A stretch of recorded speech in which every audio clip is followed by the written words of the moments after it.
im geistigen Sinn. Coming from Muslim background, Aus einem muslimischen Hintergrund kommend, they're used to following particular mullahs. sind sie daran gewöhnt, bestimmten Leuten zu folgen. And they all kind of had their mullah that they followed, and they just listened, and that's how they know Islam, is just by the teacher. Die hatten eben alle ihren Mullah und haben denen gefolgt und so haben die den Islam gelernt. Now, the pastor is a German pastor, his name is Marcus. Und der deutsche Pastor, sein Name ist Markus, Really good guy. klasse Kerl. But what we found out eventually as YWAM came to help Marcus out, we had some troubles. Und was wir festgestellt haben, als JWAM Markus helfen wollte, hatten wir Schwierigkeiten. Pastor's getting worn out, he's tired, he's laboring. It's like, great, can you guys teach a Sunday or do some Bible studies or whatever? Da sagt der Markus, ja super, ich bin total müde und ausgelaugt, könnt ihr vielleicht ein, zwei Sonntagen mal unterrichten für mich? But then he's like, he needed some time off, so he'd take some days off, get some more rest. Braucht ein bisschen Urlaub, hat also ein, zwei Tage freigenommen. At first, to be like, okay, why was going to do this week? I'm going to be away, whatever. Und hat dann als erstes gedacht, ja, JWAM macht die Woche, super, ich bin dann mal weg. And then what we quickly noticed is if he said that, und was wir schnell bemerkt haben, als das gesagt hat, half of the church wouldn't show up. Die halbe Kirche ist nicht gekommen. Then where'd you go? Wo seid ihr hingegangen? And basically was, oh, Marcus is not there, I follow the teachings of Marcus. Und die haben quasi alle gesagt, ja, Markus ist nicht da und ich folge Marcus. Dem Lehren von Markus. Marcus and the YWAM team, we all go. Markus und das JWAM-Team go. Have you not learned anything? Habt ihr nichts gelernt? And then the things that we teach them, und in den Dingen, die wir sie gelehrt haben, it's so easily to get above their heads. Es geht ihnen so leicht über den Kopf hinweg. Honestly, for them to do a DTS or a DBS would completely lose them. Ein DTS oder DBS zu machen, würde die komplett verlieren, inhaltlich. They still need spiritual milk. Die brauchen immer noch geistliche Milch. It's kind of challenging because some have grown and are really walking faithful and they're ready for more. Es ist wirklich schwierig, weil manche sind gewachsen und bereit für mehr. But the rest of them are still dealing with Muslim superstition. Aber der Rest kämpft noch immer mit muslimischem Aberglauben. Their worldview hasn't really changed. Ihre Weltanschauung hat sich nicht wirklich verändert. So we're really having to work with those guys. Also müssen wir wirklich mit den Leuten arbeiten. With baby steps. Wenn sie Babyschritten. So if you ever get into church planting, also wenn ihr euch jemals mit Gemeindegründung beschäftigt, especially maybe in a place that's not a Western culture, besonders in nicht westlichen Kulturen, you might have these struggles that Paul had. Habt ihr vielleicht genau die Kämpfe, die Paulus hatte? Yes. Okay. So again, and I'm not blaming the society again. They're coming from different worldviews. Ich will hier niemanden beschuldigen. Die kommen einfach aus anderen Weltansichten. Okay.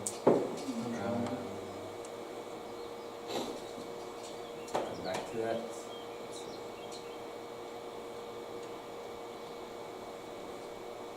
All right. So one of the big issues is chapter 6. Eines der großen Themen, Probleme ist Kapitel 6. We're going to start the second half, verse 12. Verse 12? 12, yeah. Vers 12. All right. Let me see what I'm doing here. So as we explained all the sexual immorality going on. Also redet über die ganze sexuelle Unmoral, die da abläuft. So you can, all this stuff. You have Aphrodite up there, you have the prostitutes, you have the sailors coming in, you have lots of sexual freedom going on in the city. Mit den Seeleuten, der Aphrodite und alles, da läuft viel sexuelle Sünde in der Stadt einfach ab. And I'll come back to this, but verse 15. Kommen wir später nochmal drauf zurück, aber Vers 15 says, don't you realize your bodies are actually parts of Christ? Should a man take his body, which is part of Christ, and join it to a prostitute? Never. And don't you realize if a man joins himself to a prostitute, he becomes one body with her? For the scripture says the two are united one, but the person who is joined to the Lord is one spirit with him. Wisst ihr denn nicht, dass eure Körper zum Leib Christi gehören? Da darf ein Mann seinen Körper, der doch Christus gehört, mit dem einer Prostituierten vereinigen? Niemals! Oder wisst ihr nicht, dass ein Mann, der mit einer Prostituierten verkehrt, mit ihr eins wird? Denn in der Schrift heißt es, die beiden werden zu einer Einheit. Wer aber dem Herrn gehört, ist ein Geist mit ihm. Run from sexual sin. No other sin as so clearly affects the body as one does. For sexual immorality is a sin against your own body. Don't you realize that your body is the temple of the Holy Spirit, who lives in you and given to you by God? And you do not belong to yourself, for God bought you with a high price, so you must honor God with your body. Deshalb haltet euch fern von aller Unzucht. Keine andere Sünde hat so große Auswirkungen auf den Körper wie diese, denn Unzucht ist die Sünde gegen den eigenen Körper. Oder wisst ihr nicht, dass euer Leib ein Tempel des Heiligen Geistes ist, in euch ist, der in euch lebt und euch von Gott geschenkt wurde? Ihr gehört nicht euch selbst, denn Gott hat einen hohen Preis für euch bezahlt. Deshalb ehrt Gott mit eurem Leib. Remember, the Aphrodite prostitutes can often be referred to as a temple of Aphrodite. Und wir erinnern uns dran, die Prostituierten der Aphrodite konnten als Tempel der Aphrodite bezeichnet werden. And God's saying, wait, you're a temple of God. Und Paulus sagt, ja, ihr seid ein Tempel Gottes. These two things don't go together. Die Dinge kollabieren, das geht nicht zusammen. That's really the startest point about talking about sexual immorality and how it's a problem. Und so fängt er an, über sexuelle Unmoral zu reden und dass es ein Problem ist. So the question arises, how do they deal with sexual immorality in the church? Und die Frage ist jetzt, wie behandeln die sexuelle Unmoral in der Kirche? Again, a lot of this church have come from this background of being very sexually free. Viele in der Gemeinde kommen von einem Hintergrund, wo man sehr sexuell frei ist. Sexuell sehr frei ist. That's probably something that's then become a Christian. That's probably something very hard just to turn off. Für jemanden, der Christ wird, es wird schwierig, das einfach auszuschalten. We have modern day struggles. It's more with pornography and different things that we're always dealing with. Heutzutage haben wir mehr den Kampf mit Pornografie. Obviously, these are sexual feelings of lust and stuff are very powerful things that go on in our body that we have to exhibit a lot of self-control. Offensichtlich ist Selbstkontrolle und Kontrolle über sexuelle Lust ist eine Sache, die schwierig ist und wo wir viel Selbstkontrolle brauchen. And if you've been very free in that area and suddenly stopping, you can imagine the struggles that they have. Und wenn du da extrem frei warst und dann auf einmal das aufhören musst, dann ist das erstmal schwierig. So how do we deal with it? Also wie gehen wir damit um? So chapter 7, verse 1. Kapitel 7, Vers 1. But now regarding the questions you asked in your letter. Yes, it is good to abstain from sexual relations, but because there is so much sexual immorality, each man should have his own wife, and each woman should have her own husband. Nun zu der Frage, die ihr euch in eurem Brief stellt. Ja, es ist gut für einen Mann, sexuell enthaltsam zu leben, einen Menschen. Doch weil es so viel Unzucht gibt, sollte jeder Mann seine Frau haben und jede Frau ihren Mann. I'm going to reread that in the ESV, just to kind of give you a different way of how that's interpreted. Haben wir noch mal eine andere Übersetzung? Now concerning the matters which you wrote, it is good, and he's quoting here, it is good for a man not to have sexual relations with a woman, but because of temptation to sexual immorality, each man should have his own wife and each woman his own husband. I don't know if that changed that much, but there's maybe another version I wrote that had something different, but anyways. So basically, I'm trying to figure it. So basically one of the suggestions that they had given to him or asked him about is somebody has suggested, how about we just promote celibacy? Und da haben die dann, scheinen ihn gefragt zu haben, wie wäre das, wenn wir jetzt einfach das Zölibat promoten? Just cut it all off. Einfach alles abschneiden. Celibacy. Okay, vielleicht nicht ganz so wörtlich. Exactly. Dramatic.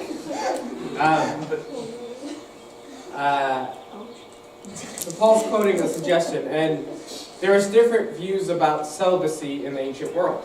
Es gab unterschiedliche Ansichten zum Zölibat in der antiken Welt.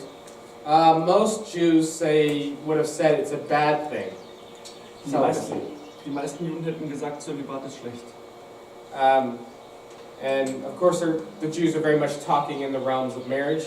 Und die Juden haben natürlich sehr viel über Ehe geredet. But they basically thought, every person should get married so they can have children. Und die haben gedacht, ja, jeder sollte heiraten, damit er Kinder haben kann. And it would also help keep people out of sexual immorality because they obviously have an outlet for their sexual desires. Und natürlich hält das die Leute dann auch aus der sexuellen Unmoral raus, weil sie ein Ventil haben, wo sie sexuell. Some Greek philosophers thought of marriage as a distraction to pursuing their philosophical causes. Griechische Philosophen haben oft Ehe als eine Ablenkung betrachtet, von ihren ganzen philosophischen Dingen. Though they often would have thought marriage, sex outside of marriage was perfectly fine. Aber die haben oft auch gedacht, Sex außerhalb der Ehe ist kein Problem. So they would not marry, but they would have sex wherever. Die haben also nicht geheiratet und sonst irgendwo rumgeschlafen. There were some extreme groups, the Essenes and different people that did actually practice celibacy. Es gab dann noch andere Gruppen, die dann tatsächlich zölibatär gelebt haben. So yeah, there was generally a mixed view of celibacy in the ancient world. Some thought it was good, some thought it was whatever, some thought it was bad. Also es gibt unterschiedliche Blickrichtungen. Es gibt manche, die sagen gut, manche sagen schlecht, manche sagen Alright, so Paul is writing into this sexually corrupt environment. So he's trying to give advice based on their needs rather than establishing an overreaching law or rules for all people over all time. Und der Paulus versucht hier jetzt was klarzustellen für die Leute, ihnen hier was Hilfe an die Hand zu reichen. Und das ist mehr seine Intention, als ein allgemeines Gesetz dafür aufzustellen, wie man mit Sexualität umgehen soll. I think clearly you see Paul stating, this is not a command from the Lord. This is my personal advice to you in your situation. Man sieht hier, wie Paulus sagt, ja, das ist jetzt kein Auftrag vom Herrn, sondern das ist jetzt mein persönlicher Rat an euch. So we'll talk about this as well, but I've heard a lot of discussions, and they've kind of made this, try to debate what's the theology. Both people say, no, the Bible says you must get married. People say, oh, no. Look at Paul, you must not get married. Man hört das manchmal, dass Leute dann hin und her gehen und sagen, die Bibel sagt, man soll heiraten, und dann sagen die anderen, nein, aber der Paulus sagt, man soll nicht heiraten. Und, So again, this is just Paul's personal advice to this church in their circumstances. Es ist der persönliche Gedanke von Paulus an die Gemeinde. So again, we read in verse 2. Dann in Vers 2. But because there's so much sexual immorality, each man should have his own wife, and each woman should have her own husband. Doch weil es so viel Unzucht gibt, sollte jeder Mann seine Frau haben und jede Frau ihren Mann. And we'll read on a little bit more, but Paul seems to favor this idea of celibacy. Und wenn wir dann weiterlesen, sehen wir aber, dass Paulus die Idee vom Zölibat toll findet. Aber because of sexual immorality, it is better that someone is married. Aber wegen der sexuellen Unmoral ist es besser, wenn jemand verheiratet ist. Verse 5. Vers 5. Do not deprive, again we're talking about marriage here, do not deprive each other of sexual relations unless you both agree to refrain from sexual intimacy for a limited time so you can give yourselves more completely to prayer. Afterwards, you should come together again so that Satan won't be able to tempt you because of your lack of self-control. Also hier redet er über Ehe und sagt eben, keiner soll sich dem anderen verweigern, es sei denn, beide Ehepartner beschließen übereinstimmend, dass sie sich für eine begrenzte Zeit sexuell enthalten wollen, um sich intensiver dem Gebet widmen zu können. Danach kommt wieder zusammen, damit euch der Satan nicht in Versuchung führt, weil ihr euch nicht beherrschen könnt. Alright, so Paul's advice is, okay, you're asking how do we deal with sexual immorality. Should one avoid getting married? Should one get married? What do we do? Also Paulus sagt, okay, ihr habt Fragen zu, wie geht man mit Sex um? Soll jemand heiraten oder nicht heiraten? Paul's advice is, if sexual immorality is an issue for you, get married and be sexually active in that marriage. Der Rat von Paulus ist, wenn du Probleme hast mit sexueller Moral, dann heirate und sei dann deiner Frau treu oder deinem Partner treu. So don't practice celibacy inside the marriage. Praktiziere nicht Zölibat in der Ehe. Okay? So again, it's very real issues for them, but this is his advice about dealing with the sexual immorality in the church. Das ist hier seine Art, mit der sexuellen Unmoral in der Kirche umzugehen. Going on to verse 6. Dann Vers 6. I say this as a concession, not as a command. But I wish everyone were single, just as I am, yet each person has a special gift from God, of one kind or another. Das ist nur eine Empfehlung von mir, kein Gebot. Ich wünschte, jeder könnte unverheiratet leben, wie ich es tue, aber wir sind doch alle gleich. Gott schenkt, aber wir sind nicht alle gleich. Gott schenkt manchen die Gabe der Ehe und anderen die Gabe der unverheiratet zu leben. All right. And what Paul kind of goes on to say. Und was Paulus dann sagt. Obviously, we see that Paul, depending on this translation says he's single. Depending on your other translations, it kind of implies he's single. So. Also hier sagt es entweder direkt, dass er Single ist, oder sonst ist es so zwischen den Zeilen, dass er Single ist. So he says, I wish everyone could be as I am, single. Also er sagt, ich wünschte, jeder könnte sein wie ich und ja, Single. Against this idea of the philosophers, they wouldn't marry so they could focus. Again, he's passionate about his cause of spreading the gospel. Und wie die Philosophen hätten teilweise auch nicht geheiratet. Aber Paulus ist eben sehr leidenschaftlich darüber, das Evangelium zu verbreiten. So Paul has laid down that part of his life for the sake of the gospel. Und er hat diesen Teil seines Lebens niedergelegt für das Evangelium. He's passionate about it and he says, hey, I wish you all could do the same. Er ist leidenschaftlich drüber und sagt, ich wünschte, ihr könntet alle auch.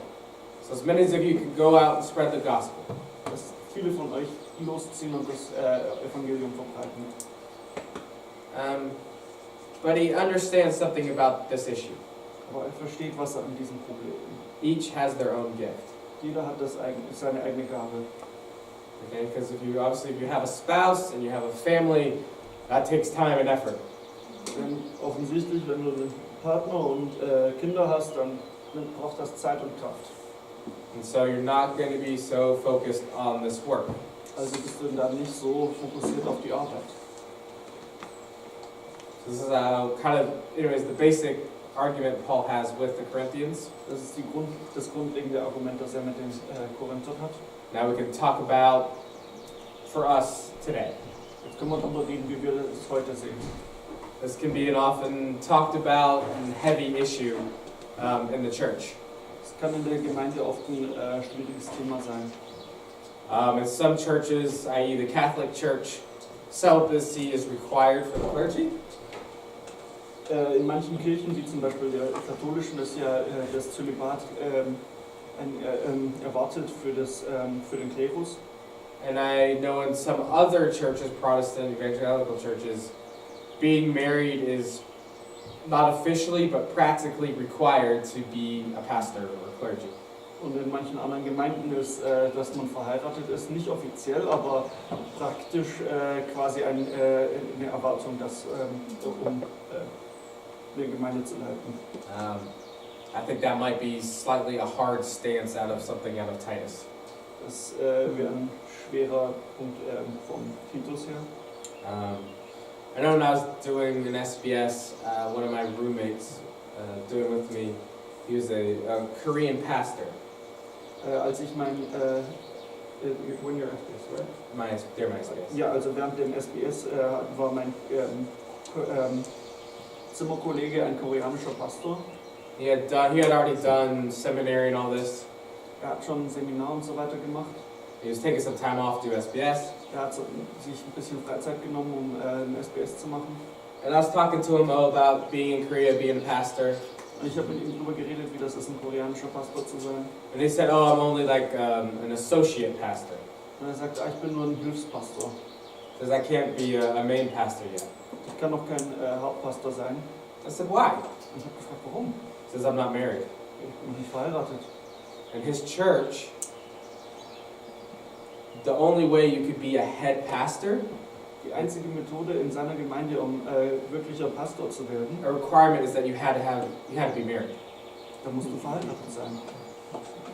And he says, I don't know, actually after SBS, because he's getting kind of mid-30s, he's like, I don't know if I'll be able to even continue to be an associate pastor. Und jetzt, wo ich in meinen 30ern bin, weiß ich nicht mal, ob ich weiterhin so ein Hilfspastor sein darf. Of course, in the Catholic Church, you're not allowed to be married. Und dann in der katholischen Kirche darfst du nicht heiraten. So we have all sorts of extremes on this. Also wir haben alle möglichen extreme Punkte da. And you guys have probably witnessed in the Protestant world. Und ihr habt in der protestantischen Welt wohl mitbekommen. If you've got Bible college or YWAM, it's everything everybody wants to talk about. Da es ist ein Thema, über das jeder reden möchte. It's getting everybody married. Wie kriegen wir die anderen verheiratet? Yes, I'm sure you all have experienced this in YWAM. Ihr habt das bestimmt auch in Göttingen schon mitbekommen.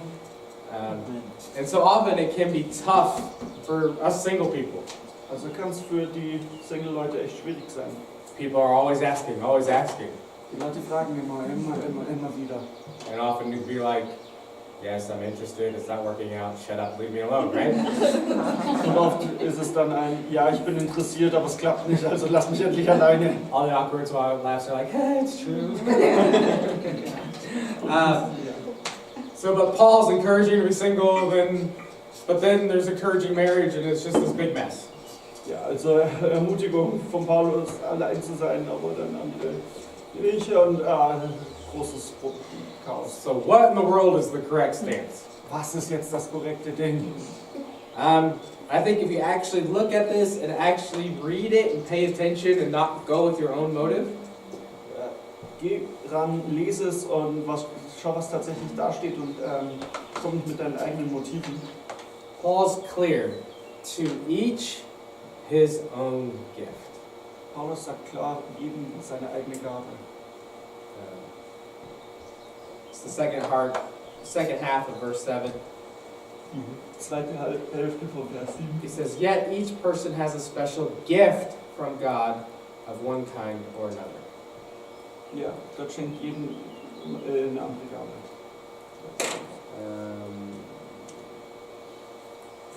Lost my spot.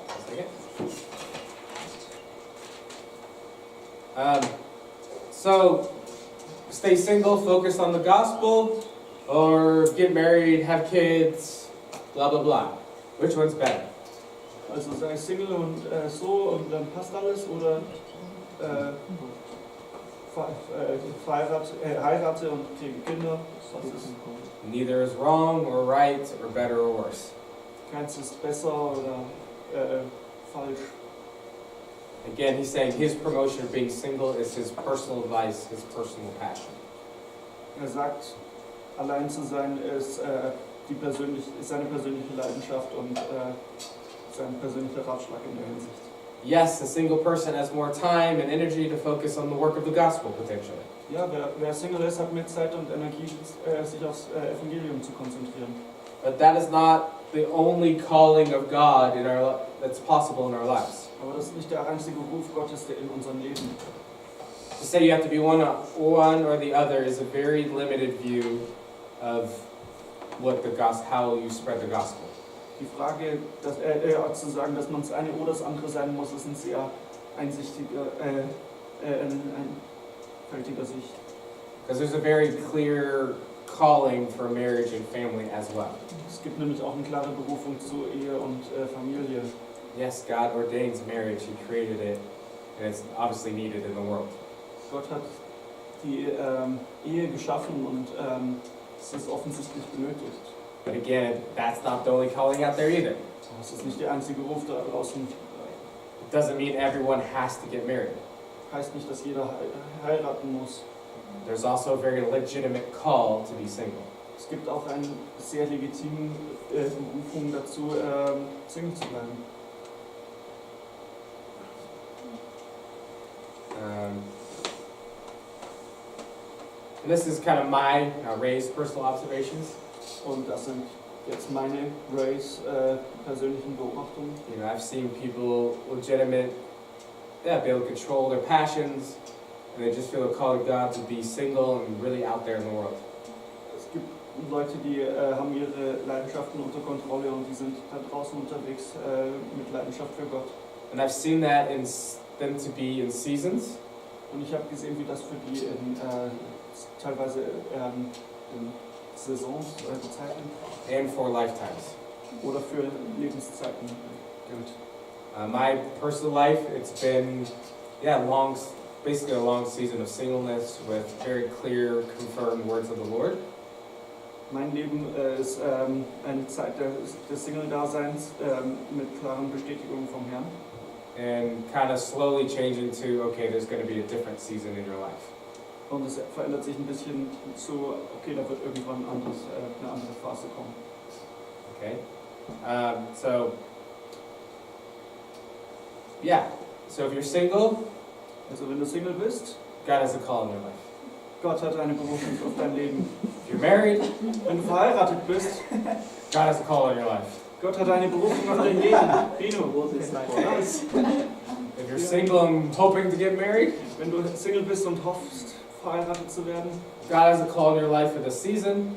Gott hat in dieser Saison eine Berufung zu deinem Leben. And God has a call in your life for the next season. Und Gott hat eine Berufung auf die nächste Phase in deinem Leben. Okay, so take off the pressure. Nimm den ganzen Druck weg.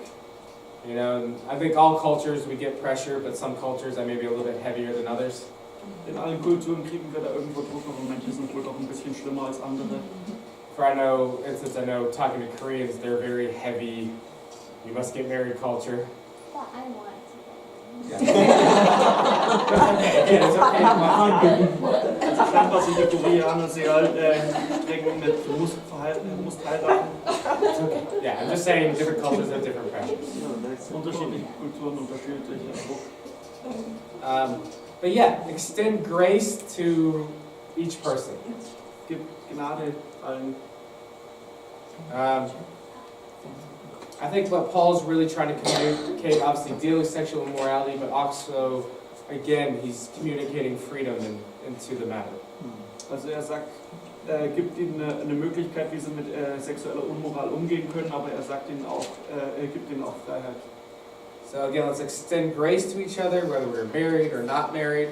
Seid also gnädig miteinander, egal ob verheiratet oder nicht verheiratet. Whether we desire to be single or married. Ob wir Single sein wollen oder verheiratet sein wollen.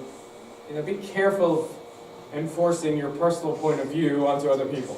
Und seid vorsichtig damit, eure persönliche Meinung auf andere festzudrücken. You know, I think most of us here, kind of the single in the room, we kind of know the pressure in some of those conversations. You're just kind of like, can we stop talking about this now?